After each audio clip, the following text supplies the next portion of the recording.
shkruar një portal në UK raporton më, por ushqim për çmimin shoqëror. Ka postime që nuk janë thjesht të dobta në nivel redaksional.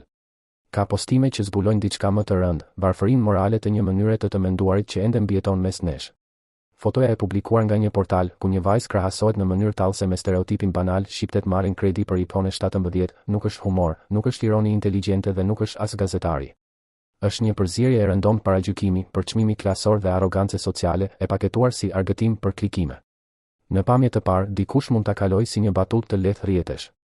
Por pikërisht këtu nis problemi. Sepse shumë nga helmet më të dëmshme shoqërore nuk hyjnë me britm, por me tallje. Jo me argument, por me nënçmim. Jo me analizë, por me një fjali që synon të ngulë në mendje idenë se shqiptari është qenie e dëshpëruar, provincial, i dhënë pas dukjes, i gatshëm të sakrifikojë gjithçka për një telefon, për një makinë, për një fasadë. Dhe më pas kjo ide shitet si realitet, kur në fakt është vetëm pasqyra e paragjykimeve të atij që e shkruan. Këtu nuk kemi thjesht një status të shëmtuar. Kemi një mekanizëm të njohur, ul tjetrin që të dukesh vetë më i ngritur. Zvogëlo suksesin e tjetrit që të qetësosh dështimin tënd.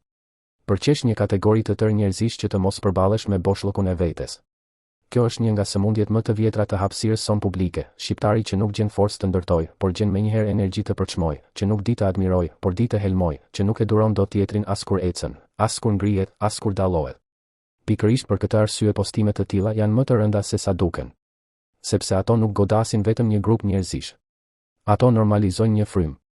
I mësojnë publikut se është e pranueshme të flasësh me neveri për të tjerët, t'i reduktosh në karikaturë, t'i kthesh në objekt talljeje kolektive. Dhe kur këtë e bën një portal, faji është edhe më i madh. Sepse portali nuk është thjesht një përdorues i irrituar në komente. Portali ka zgjedhur të ketë mikrofon. Ka zgjedhur të ndikojë. Ka zgjedhur të prodhojë narrativ. Prandaj ka edhe përgjegjësi. Pyetja që lind natyrshëm është e thjeshtë: çfarë lloj mendësie e shtyn dik të shkruajë diçka të tillë? Çfarë zbrazëtie e ushqen këtë nevojë për ta bërë tjetrin të vogël? Kush ju ka lënduar kaq shumë, sa tani kërkoni të lëndoni çdo që ju del përpara? Kush ju ka mbushur mendjen se për të qenë të fortë duhet patjetër të jeni mizor? Sepse njeriu i plot nuk ka nevojë të përqesh. Njeriu me nivel nuk ul askën. Njeriu me dinjitet nuk ndërton humor mbi poshtërimin e një populli të tërë. Ajo që e bën edhe më të turpshme këtë rast është fakti se paragjykimi nuk vjen nga jashtë. Nuk është një i huaj që tallet me shqiptarët. Është një zë nga brenda, një dorë shqiptare që prodhon përçmim për shqiptarët. Kjo është pjesa më e dhimbshme. Ne shpesh nuk dëmtohemi më shumë nga armiku, por nga dëshira jon për të rrëzuar njëri tjetrin. Nga ajo prirje e hidhur për t'ia minimizuar tjetrit arritjen, gëzimin, shijen, dinjitetin. Nga ai refleks i ulët që na bën të themi, mos u ngrit shumë, se duhet të tërheqim poshtë. Në një shoqëri të shëndetshme, media duhet të ndihmojë në pastrimin e gjuhës publike, jo në ndotjen e saj. Duhet të edukojë shijen, jo ta ushqejë vulgun. Duhet të ngrejë standardin, jo ta zhys edhe më tej. Kur një portal zgjedh stereotipin në vend të mendimit, talljen në vend të etikës dhe poshtërimin në vend të gazetarisë, ai nuk po informon më publikun, po e deformon atë.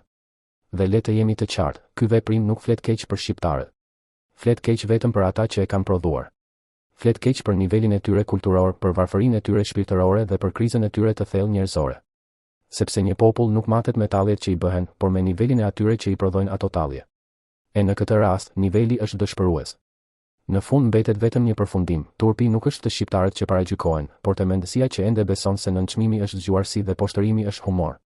Jo, nuk është. Është vetëm mjerim i veshur si ironi.